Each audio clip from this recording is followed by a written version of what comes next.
Hi guys, I'm Kian Dixon, aka the Doc 11th, and welcome back to Kian and Dylan Watch, or Dylan and Kian Watch, whatever you guys want to call it, doesn't really matter to us. Anyway, as you know, last time I watched a film called Holidays that Dylan asked me to watch. I then told him to watch Andover, but he had to watch Tomb Raider, which was fine, because I love the film Tomb Raider, and there are cats now fighting. Ignore that. So, today I've been asked to watch The Miseducation of Cameron Post. So I'm going to watch it and I'm going to give you my thoughts afterwards.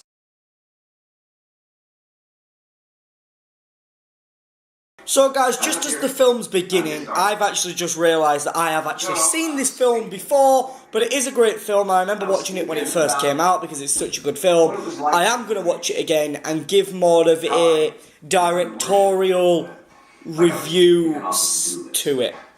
So, I'll see you guys after the film. Okay guys, so I've watched the film. Now, what do I think about it? I think it's a fantastic film. However, I did have moments during the film where I felt like I was getting a bit bored. Whether that was because I'd seen it before or whether it was the fact that there was just nothing interesting happening. I think the way it was shot, it told the story visually most of the time, but there were scenes where there was just dialogue for the sake of dialogue, and overall I did like the character development throughout the film. It was definitely more of like not a character film, but it focused on her, Cameron Post, played by Chloe Grace Moretz, but there were moments when it was just dialogue and dialogue and dialogue, and it got a bit tenuous, you know. I'd rather see it done visually. The opening 10 minutes, 20 minutes, you didn't really need dialogue. You could have showed her at a church group, you could have showed her having lesbian sex, you could have showed her getting sent to a conversion camp. That could have been cut to 2 minutes, and then have this whole film at the conversion camp and less dialogue, you know. There was a horrific thing that happens in the film, but you don't see it happen properly. You kind of see the end of it, in a way, and the film could have potentially pushed the boundary and shown it. But then again, you know, it was a different character. It wasn't really about that character. It was more about Cameron Post's journey through the film. And overall, she had great character development, but it could have been done a little bit better. And it could have been cut down. I think the film had too many long shots for the sake of it.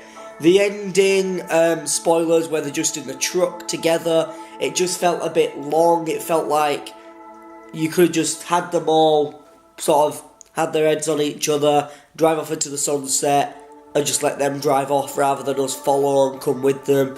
The last little moment with the guy on the bike, that worked. It was a nice little play, but really after that, the whole scene could have been ended. It didn't need to be that long. It was like they were pushing it for time because they didn't know what else to do.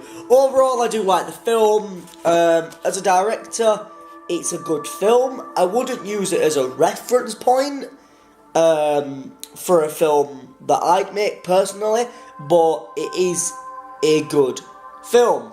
Now, what film should Dylan watch next? Dylan, the film I want you to watch, and I'm hoping you'll be able to, I'm hoping it will be on there, it's one of my favourite films, and it is an interesting story, there's a nice twist in it. I want you to watch the film Gone Girl, starring Ben Affleck. It is a fantastic film. It's a David Fincher directed film, so definitely go watch it, and I look forward to seeing Dylan watches Gone Girl. Anyway guys, if you've enjoyed this video, subscribe to KDDC Cinemas, leave a like down below to show your appreciation, and a comment to let us know what you think of the series, and I'll see you guys next time.